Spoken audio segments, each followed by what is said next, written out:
Hello दोस्तों, कैसे हैं आप लोग। उम्मीद है आप सभी अच्छे होंगे। अभी जो है मैं जहाँ रहता हूँ अपने गांव में, तो यहाँ पर हमारे घर के पीछे कुछ मुस्लिम्स रहते हैं, मतलब इस्लाम को मानने वाले लोग।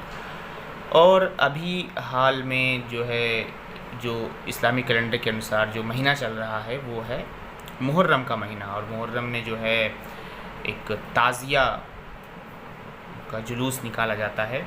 और ताजिया का जुलूस इसलिए निकाला जाता है क्योंकि ये हज़रत इमाम हुसैन का एक प्रतिरूप है, और उसकी याद में लोग जो है गमज़दा रहते हैं, मातम करते हैं।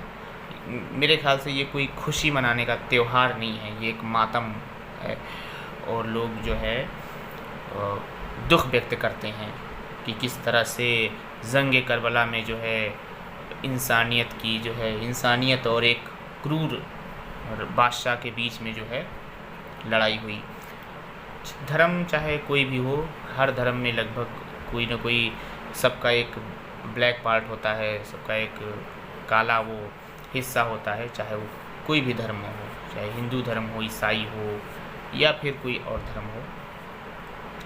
इस तरह से इस्लाम धर्म में भी एक इंसानियत की मिसाल देखने को मिलती है कि वहाँ जो है उस समय जो है इस्लाम जो है जिस मजबूती के साथ आगे बढ़ रहा था, तो उसमें जो है इस्लाम की जो भी धार्मिक किताबें हैं उनके अनुसार जो है अल्लाह के आखिरी नबी, अल्लाह के आखिरी पैगंबर जो है वो हज़रत मोहम्मद साहब थे। फिर उनके नवासे, उन्होंने अपनी बेटी फ़ातिमा का विवाह अपने शायद भाई के बेटे या भतीजे से करवाया था।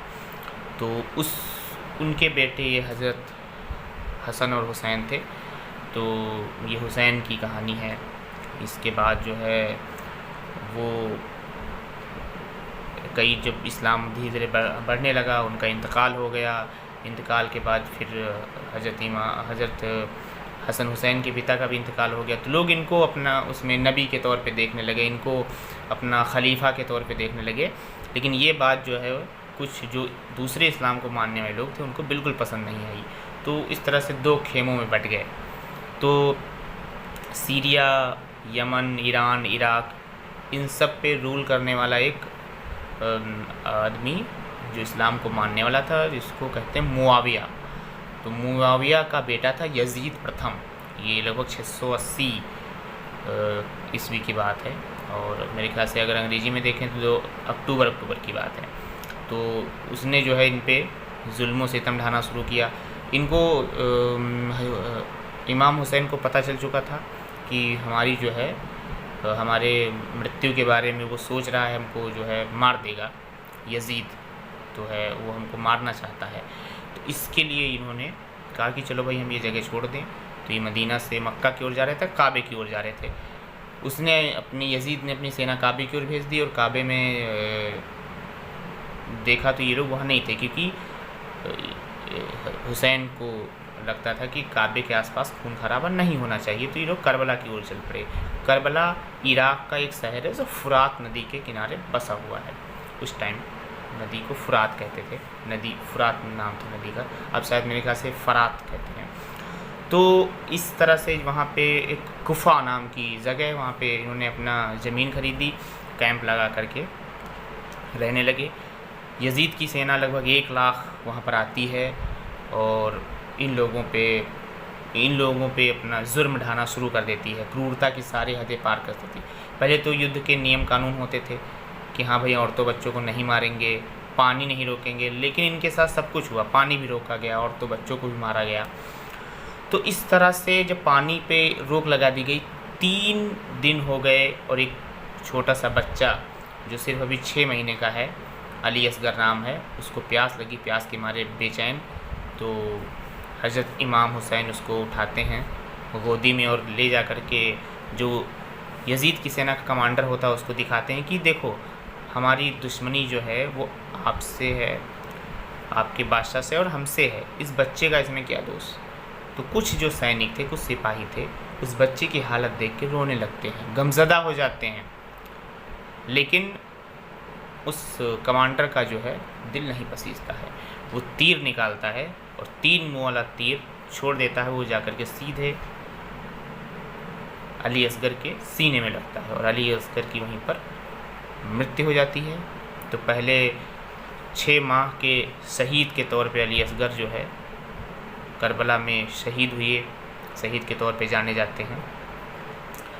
ये देख कर के उनके सिपाहियों ने कहा कि चलो भाई, अब तो इतने दिन से वो अमन की बात कर रहे थे, शांति की बात कर रहे थे कि हम हथियार नहीं उठाएंगे, पहले हथियार नहीं उठाएंगे, इतने सारे जुल्म सितम सह लिए। रात में मीटिंग होती है, लाइट जो दिया बत्ती था जो भी उस टाइम, उसको बुझा दिया जाता है। सबसे पूछा जाता है, वो कहते हैं कि जिसको हमारे साथ रहना हो रहो और जिसको जाना हो जा सकते हो, क्योंकि वो यजीद जो हमको मारना चाहता है और वो हमको मार करके वो खुद को खलीफा, सब पूरे इस्लाम का खलीफा जो है खुद को घोषित करना चाहता है। तो 72 के 72 जो सिपाही थे वो डटे रहते हैं, वो कहते हैं हम कहीं नहीं जाएंगे आपको छोड़ के। उसके बाद में फिर 1 लाख की सेना के साथ 72 लोगों की जंग होती है। और फिर क्या जंग होती है, मतलब वो प्यासे, भूखे प्यासे सिपाही जिन्होंने क्या लड़ाई लड़ी, जी जान लगा के लड़े, मतलब धुआंधार लड़ाई, और हज़ारों सैनिकों को मार दिया। वो 1 लाख की सेना में खलबली मचा दी। इसके बाद क्या हुआ, इमाम हुसैन का जो है, इस इमाम हुसैन को शहीद कर दिया गया। तो उनका सर काट करके वो ले जा रहे थे। जब सर काट के ले जा रहे थे तो उसी समय एक मोहयाल ब्राह्मण थे, मोहयाल राजा थे, जो हिंदू राजा थे, मोहयाल ब्राह्मण, राहिब सिद्ध दत्त। तो उन्होंने उन सैनिकों को रोका और सिर ले जाने से उनको मना किया। तो इसके बाद इनके और उनके बीच में खूब लड़ाई हुई। तो इन्होंने अपने बेटों तक का सर कलम कर दिया, लेकिन इमाम हुसैन के सर को नहीं ले जाने दिया। तो उन ब्राह्मणों ने इमाम हुसैन के सर को बचाया, तो उनको हुसैनी ब्राह्मण भी कहते हैं। तो इस तरह से देखा जाए तो उस ज़माने में भी हिंदू मुस्लिम एकता की एक मिसाल पेश करी गई।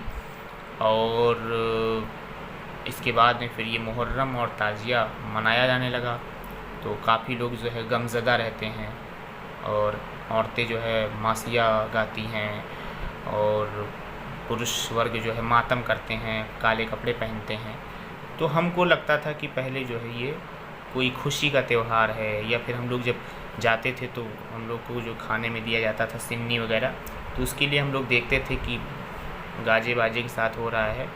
लेकिन जब थोड़ा सा बड़े हुए और थोड़ा सा जाना इस्लाम धर्म के बारे में, तो पता चला कि जो है ये एक उस ज़माने में कई शताब्दी पहले जो है एक क्रूरता और इंसानियत के बीच शांति की मिसाल कायम करने के लिए जंग लड़ी गई। तो अगर वीडियो आपको अच्छी लगी हो तो जो है लाइक करना, शेयर करना, सब्सक्राइब करना। मिलते हैं अगले वीडियो में। नमस्ते।